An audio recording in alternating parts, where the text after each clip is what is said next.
Hey, it's great to have you here. Thanks for joining me on this quick little walkthrough about everything that I'm learned and that I'm still continuing to learn and put into practice about growing and sustaining online communities on platforms like WhatsApp and other instant messaging platforms like that, Slack, Telegram. I hope that you're going to learn a little bit from everything that I've tried, some of the things that I've put into practice that have worked, some of the things that haven't worked as well.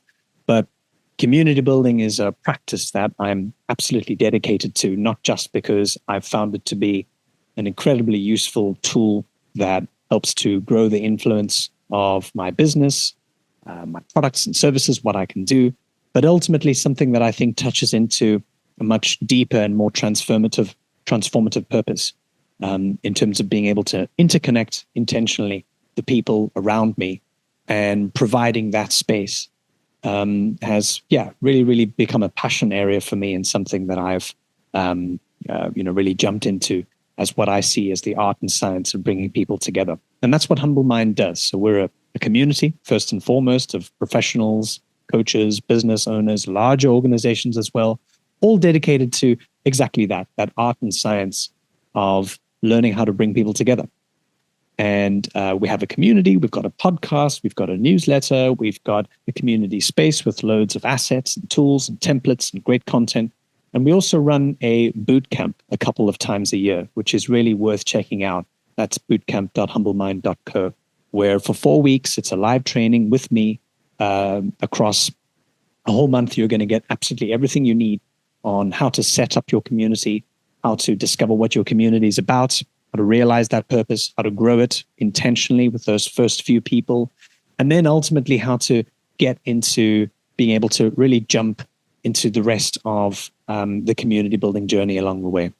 Thanks for joining and for listening in. This session was about me kind of sharing some of the things that I've learned in the context of Humble Mind, my community business, and why I've kind of been looking more and more into the kind of the realm of WhatsApp and sort of instant messaging platforms as a way to grow the influence between people, get them to interconnect, and ultimately have them, part of an experience that they want to be part of for the long run. So I've been part of or co-owning, growing about 6 to 8 different communities and most of them over the last year or so, I've now kind of transitioned them over into WhatsApp. And there's a few reasons for that, which I'm going to get into today, and why I think any real decent community building exercise really should have a platform like WhatsApp. Maybe it's Slack or Telegram or Signal. There's no shortage of good ones, but something like WhatsApp, and we'll get into why that should be at the heart of any kind of real community building experience. So I'm going to bring a couple slides up, and then we'll get into this. Cool. Okay, so the first kind of big thing to keep in mind is that a community is not an audience. You can have a look at what's which one is which there in that little diagram. I always love starting these conversations off with having a real kind of frank look at the difference, but also the value of each. Which one is a community, which one is an audience. An audience is a one-to-many experience, right? It's from the center to everyone else. It's a newsletter, it's a billboard, it's a YouTube channel. It is something that allows you to be in conversation without really being in conversation, right? Creating content, informing people, helping to solve a problem, but it isn't something that needs a two-way interaction. A community is not like that. A community is different. The dynamics of how people behave and arrange and organize themselves inside of a community is very much around the idea of participation and being actively involved, and ultimately something that creates what's called a network effect. If I know John and John knows Sarah, then that means that I know Sarah and Sarah knows Josh. And so Sarah and Josh are linked because I know Josh and I know, and so on and so on. So that beautiful kind of network effect compounds and kind of gets bigger, especially once you kind of reach a certain size. And that's also where the richness of a community comes from, to be able to sort of not just be friends with me, but you can also be connected by virtue of being connected with me to so many other people as well. And that's really the kind of the the biggest thing that you can be providing for as a space holder in your community is being able to provide that space for you to then interact with everyone else who you might share a whole lot of commonalities with. So any great community organizer, their first and most important role is to make sure that the environment is safe and secure and encourages that kind of thing. It encourages that interconnection. The community needs to be provided opportunities to connect with itself rather than something that is more static, like an audience. Now, I'm not bashing having an audience. Having an audience is great. It serves a very real purpose. And in fact, most businesses who understand the power of both are able to leverage both, and they're able to keep both in mind. So the idea of a community is not a new one, right? We've been the products of communities for thousands of years, millions of years, however far back you want to go. It's part of our DNA. It's part of how we arrange and organize ourselves.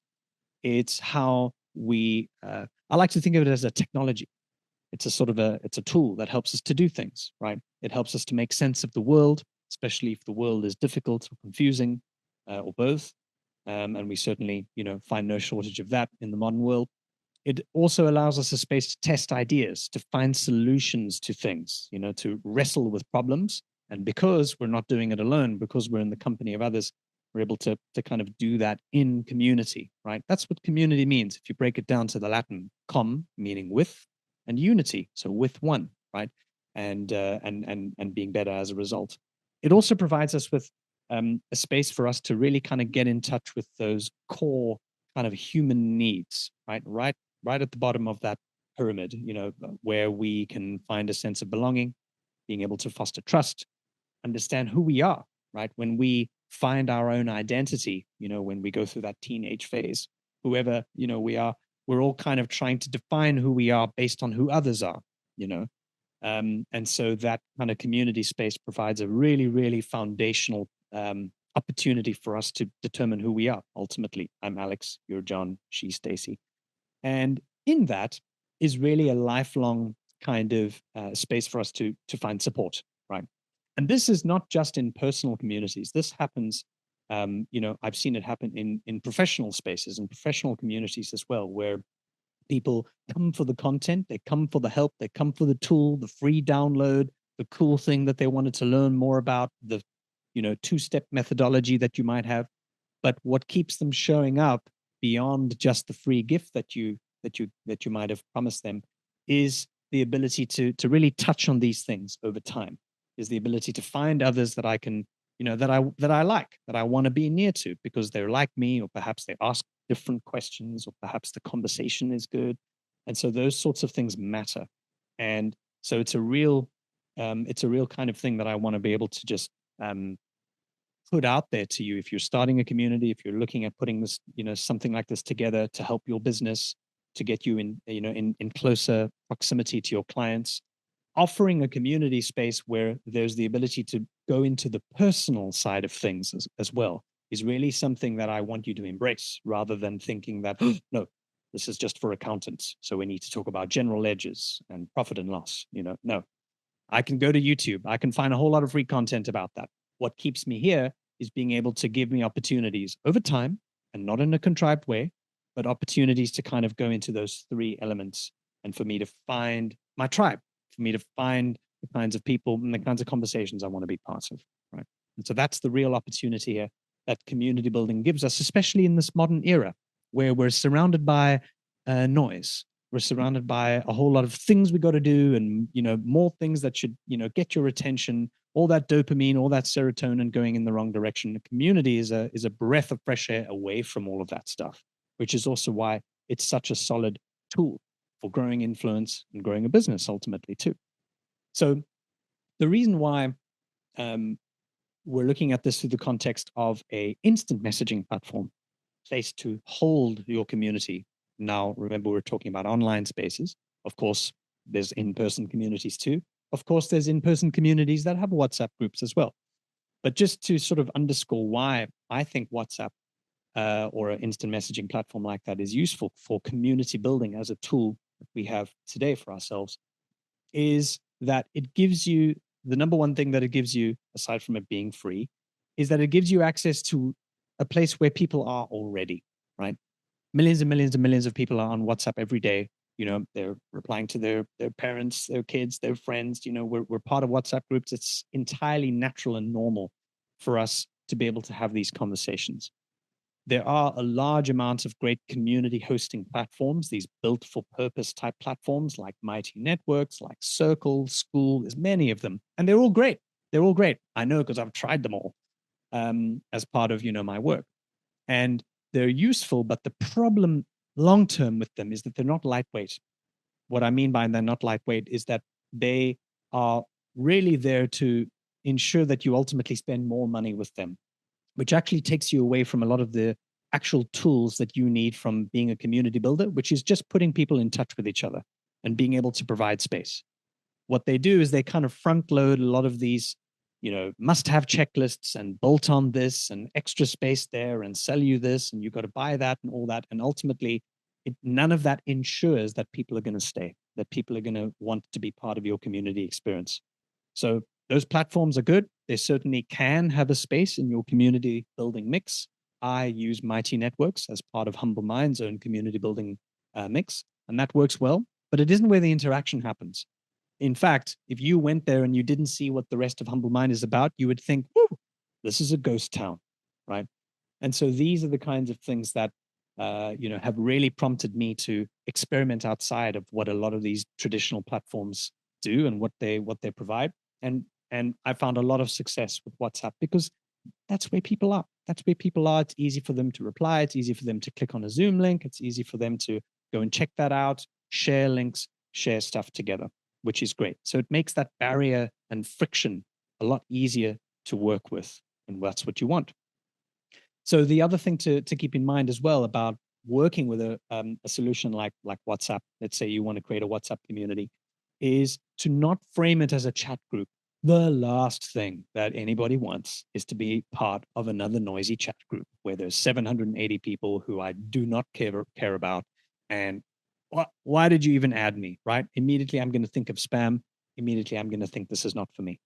So the way to frame it, any kind of community experience that you want people to be part of, is that it's going to add value. It's not just enough value for me to be connected to people I don't know yet.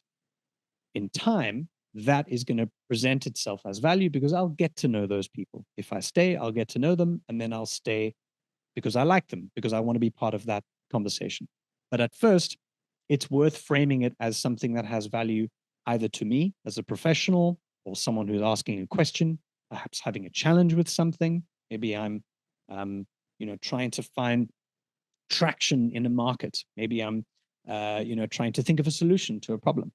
And that's what the community space should be framed as first. That's what your chat group should be framed as, right? You're not joining because you want to be part of a conversation with a faceless group of people. Rather, you're joining because there's a solution to find, there's a problem to solve, right? And that's how it allows us to kind of balance that signal and noise, right? Because there's always going to be a kind of a judgment call that anyone who might be joining your community will need to keep in mind and will need to just make that judgment call on, can I dedicate a bit of time and attention into a community experience? And how noisy is it going to get before I go, oh, no, that's not what I want to be part of, right? What makes them stay? If you can ensure that the signal stays clear, if you can ensure that you're delivering on that question, helping me solve a problem, helping me think differently about how I want to grow my business, how I want to make a change in some way. That's where we're able to really balance going where people are and being able to invite them into a space that delivers on that, but also makes them want to stay and participate for long enough for the bonds of trust to actually emerge so that I get the real benefit of being part of a community, which is being connected to people who are like me, right? So kind of makes sense if you think about it like that. And it's definitely something that I encourage you to check out, to really begin testing, because testing is the name of the game when it comes to getting any kind of social experiment like this going. You really want to be able to, what I like to say, think big and start small, right? And if you check out or if you're part of the boot camp that we're running in March, we'll go really into detail and give you a plan of how to do that. with your own community, whether you're starting or haven't started yet. It's about thinking big, but then starting with just a couple people, even if it's 5 people. You really can make a lot of waves with a small group. In fact, it's better if you start small. Okay, so let's say you wanted to start a WhatsApp group tomorrow, which is maybe the beginnings of a community, the beginnings of what it ends up becoming a great community experience. And there are a couple things to think about, 3 things to nail. Like I said, a lot of this is something that we go through in detail on the boot camp. But the most important kind of questions to get clear with before you start adding people to that group is what is it and who's it for? What's the sort of the leading edge, the solution space that you're wanting to create, whether it's a question, whether it's a challenge, something in someone's industry, maybe it's a particular group of people in a certain role, job titles, and they're trying to get something right. They're trying to fix something. They're trying to improve something. They're trying to get a better sense of their skills, or they want to improve their response to a problem, or maybe a tool they need to use, but they don't know how to use it yet. We want to be able to go into that solution space very carefully and very specifically and base what your community will do for them in that space, because that will also then help them to understand, oh, okay, yeah, this is probably for me. That makes sense. I'd like to be part of this, right? Helping coaches sell, helping industry professionals connect to the kind of information that they need to make better decisions. Maybe a professional network that allows executives to have a space to share about what's happening in the home life, whatever it might be. You just want to be able to get really clear and specific, as specific as you can, about what it's about, what that solution space is that you're creating, and who that solution space is for, right? And the fun part here is that you might want to go through your own WhatsApp contact list as you're doing this. You might want to imagine, if I was putting a room together of people to look at this question or to try and fix this problem, who would those initial people be? And chances are most of them are actually on your WhatsApp list right now. They're people that you probably have open conversations with. They're probably people that you know and that you talk to, maybe even every day. And that's good. That's a good thing. That's where it needs to start. It needs to start at home. It needs to start with that nice kind of warm first circle, first layer. You don't want to invite complete strangers to your community, right? Later on, as your community gets bigger, as there's a bit more of a interaction going and flowing, then you can open that out wider. But first, you need to be able to, get people who get you or get the question, right? And chances are those are people you already have some kind of open conversation with. So think about who those people are, and then try and fill in, this community exists to help these types of people explore this topic with a little less pain and a little more X, whatever that is. Maybe that's a good prompt to work with if you're working with chat, to sort of see who's it for, what's the problem we're working on, and how can this space that I want you to be part of to kind of help to push us in the right direction with, right? So a great reason why this works really well for businesses, and why more modern businesses are looking into community spaces to properly do this, these online community spaces, is because it helps us to move away from needing to market and to sell things to people, right? We are already overwhelmed with all of the noise and all of the pain of cookie cutter funnels and templates and all of the shit that people are kind of, throwing out on LinkedIn and on email all the time, every day anyway. And there's diminishing returns to that. Eventually that just becomes all noise and I don't care about it, right? You can be putting in all sorts of amazing effort into your marketing mailers, into your email sequences, into all these things that you're doing, but no one's looking because it all ends up sounding and feeling the same. Unfortunately, people who don't know how to use AI are contributing to that problem and making it much more acute as well. So a community space allows a refuge. It allows a kind of a pocket away from the noise for us to really, regain a little bit of that human space and to find, okay, it's not for everybody, but if this is for you, then there's likely to be something quite special and quite precious to find and to discover and to help us grow. So that's the number one thing. Find that what is it for and who's it for? And something that applies to you as well. Remember, you're also part of the community. You are also here for your own reason. You're a participant. You might be the community leader. You might be leading conversations and, asking questions and launching polls, all of which are great features that WhatsApp allows you to bring into those spaces. But you're also there to gain something for yourself. And that's important to be able to share and to demonstrate as well. The second thing is around the vibe and the ethos. What does it feel like? What goes on here? And how can we set the tone for, what's the kind of language? What are the kinds of questions people are going to be bringing into this?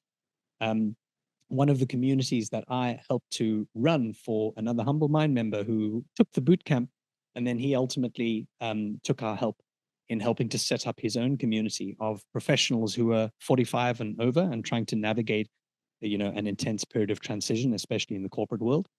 And what I loved about working with him, just going to share my screen, is that we were able to kind of quite quickly, it's called E3, if you can see it over here.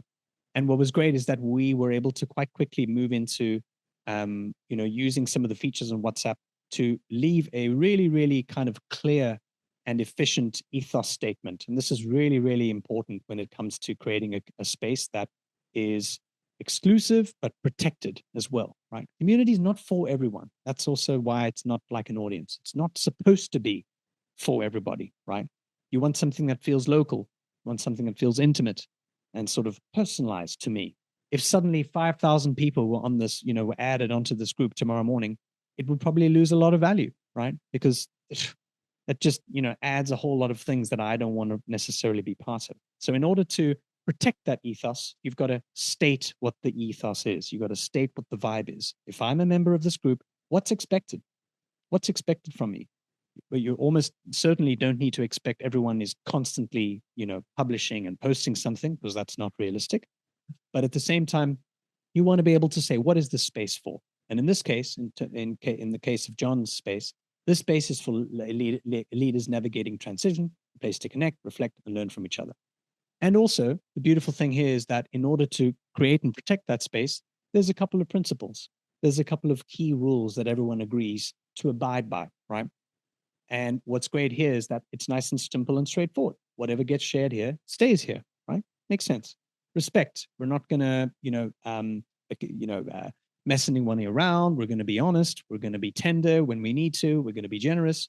We're definitely not going to sell. Communities are absolutely not places to sell. The beauty, though, is that if you get the interaction right and you nail all these three things, you'll never need to, because you'll be creating the demand for what you need anyway through real and authentic conversation. And that's the way that so many forces are going anyway. And ultimately, you want to, keep it human. So and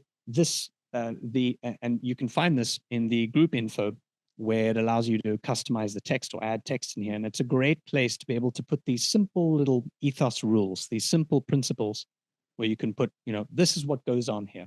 The great thing is that it allows everyone to be clear on, what's in and what's out. And also, in the unlikely event that, you get someone who is not going to play by the rules, or perhaps they get a little bit too, a little bit too generous on sharing all of those links to their, landing page when they're trying to sell something, you've got something to point to say, hey, buddy, you're not playing by the rules. So this is an opportunity for you to, either, shape up or ship out. So it protects everybody. So having a vibe and having a good sense of what that space welcomes and what it doesn't welcome is really important. And once again, WhatsApp's great for being able to do that, where everyone can see it and everyone can get a sense of what that is within the first 10 seconds. And then finally, we move on to a sort of a rhythm and a ritual. So what happens and how often does it happen on, on this channel? And what do we do? What do we do here? What do we do? And this is why I love the word ritual, as opposed to, what we do outside of the community, right? If you're not part of the community, then, you don't get to take part in the rituals that we do, right? Maybe there's a Tuesday intention setting. Maybe on Fridays, there's a zeros and ones. What was a zero for you this week and what was a one for you this week? Simple stuff. But these kinds of things, I'm not being very inventive for those examples, I admit. But the idea there is to just give you a sense of, what do we do together as a community, as a part of this group, and what are the things that we can look forward to, because that allows us to be able to, create some consistency in what we do and allow us to show up without the pressure of needing to do that. But then there's those check-ins. You're creating those touch points between people, not just for them to listen to your posts and your messages, but for me to start seeing, okay, you know what, Susie, she really does, come with some interesting stuff every time. I'm starting to recognize and to notice that, that's a contributor to watch. That's someone in the community who is quite active, who wants to be there, who wants to participate, who wants to show up. The other thing that you can do as well is to really experiment and to test things out. So in some of the other communities that I'm part of, I I like to leave voice notes as a thought that I've got, and sometimes they're like a good 8, 9, 10 minute, but something that you can listen to, that you can put on 1.5 or 2x if you need to, and you can listen to when you're walking the dog or something like that. It creates a space to not just have everything based on those quick instant message back and forths, but the ability to get into something larger. And of course, that means other people can also respond in kind, respond with their own voice notes too. Something that we do on another group that I'm part of, it's a men's circle that I have created and run, where we've got about 40 members from around the world on there, is we have every second Sunday, there's a check-in call. And whoever wants to jump in and hang out and be part of it, get some FaceTime with people, it's there. So you're creating these kind of little rhythms, little consistent areas for the community to get to know itself, for the community to start to really become something that makes that makes a difference, that matters in the lives of your members, and also most importantly, something that doesn't make it feel like it's on a content hamster wheel. This is something I really want to impress upon anyone who is keen on thinking about starting a community, even if it's for business, even if it's purely for wanting to educate customers. You don't want it to feel like it's another LinkedIn. You don't want it to feel like I'm operating against a content calendar here. And it's Tuesday, 9 o'clock. Here's your, AI generated little post. You don't want to do that. You will see your numbers dwindle. You will see people absolutely, not bothering to reply. That's when your group becomes noise. You want it to stay in the signal side of things. And the rituals and the rhythms make it real. In that men's circle that I spoke about, I only put posts on there on the weekend because I know that everyone is flat out and busy and distracted in the week. I want to be able to, specifically because it's a more personal side of things in the community that we look at, I want to, get people's brains when they're not thinking about work, when they're not stressed, when they're not looking at all the, the emails that they're needing to do. So that's a good way of being able to separate the noise, from the signal, and how your community can do that. Okay, couple things to close off on, and then if anyone's got any questions, we'd love to hear it. Especially if you are considering doing something like this for yourself or for your business, is in order for us to kind of really just, once again, returning to that idea of signal and noise, we don't want this to become another Facebook page, another LinkedIn, because what happens, even though we're ticking the box, we're not really engaging people, right? Not really kind of getting to the point where they're showing us what they think, or, they feel safe enough to actually be vulnerable and to actually let us know what they think, or respond to a question you might be, asking, and give you more than you thought. You want to be able to create that space where people can be vulnerable over time. They can trust others around them to feel that that's a container where they can be held in, and that they are getting value from it, that they're learning something. And so a lot of this requires a lot of testing and a lot of trying out and starting small to think that, think big, but start small. But one of the biggest kind of mistakes I've seen in early stage communities with, community builders, a lot of kind of small business owners will do this, is that they will just begin selling. They will just start selling. They will just go straight into why you need to hire me as a keynote speaker, or why my business can help you, with roofing and plumbing or whatever it is. That's not why we join a community, right? That's not what we want to learn about. That doesn't add value. That doesn't help me find a solution. What helps and what starts that community interaction in the right way, shaping it for the future, is to rather focus on sharing rather than teaching. There's a big difference there. If you want to create that bond of trust, especially in a community building, a community environment, which is what matters. Going straight into teaching people and, kind of, giving them your 3-step methodology or a free gift that, they need to download off that landing page if they give their email. That's not going to be setting the tone for the kind of thing that someone is going to want to stay for. Even if you were sitting on that right now and I said to you, hey, drop in your email if you want to get my free PDF on this. Is that really going to feel like there's a real urgency behind doing that? Probably not, right? But if you sat down for 10 minutes and wrote a post about how a shitty day started today, with the fact that, you couldn't find the cat and then, your daughter was crying before, taking her to school and you realized, oh my gosh, I don't have time for things, whatever it might be, but you're telling a story, you're sharing something that actually happened rather than trying to posture for things that aren't actually real. That creates a very different kind of space, and the kind of space that in my eyes, the communities that I've seen in my experience are absolutely sorely needed. That's where the signal returns, right? Don't get lost in the noise. And also don't think that that's something you need to do if it's a purely professional community. Now you need to, talk about facts and figures and stock markets. No, it's about returning to the human premium. What's actually going on? Because when you share, someone else is going to feel encouraged to also share, right? It's like when you ask a stupid question in a meeting, right? No one wants to do it. No one wants to admit that they don't understand what the hell's going on. And then someone says, sorry, I don't understand. Could you just repeat that? Everyone else, one by one, they'll all go, oh, yeah, thank God you asked that. I didn't understand either. So you want to make it a stupid question or a smart question free zone, right? You want to make it a safe space where people can share as they are, as they come, because that's what will make them stay. And also, finally, just a question for you to think about. How can this container, this space, especially if it's a WhatsApp group, the solution space, be useful for you? What are you wanting to learn or get out of it, right? It's not just clients, more leads, right? But you want to be able to learn something. You have a question on your mind.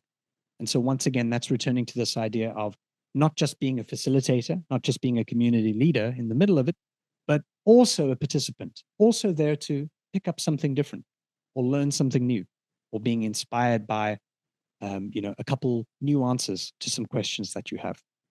Because the deeper you can dig into what the community can offer for you, the more you provide opportunities for that to actually reach you.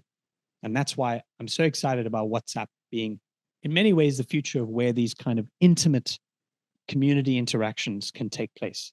Because when we can do that, when we can create that space, amazing things happen. I've seen businesses bloom in some of the humble mind interactions in my community space. I've seen friendships and collaborations start.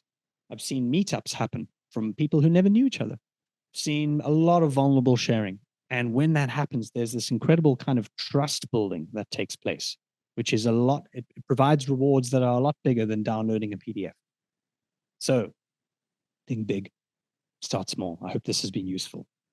So I've been trying to create a WhatsApp group for the people going on the site visits for the last couple of years, and I haven't got it right.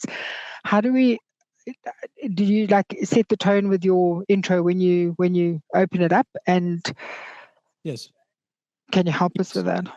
Good question. Yeah. So when I've set up WhatsApp communities, the first thing I do is make sure that I'm happy with that initial group of people. You don't have to invite everyone who's ever going to be part of it in one go.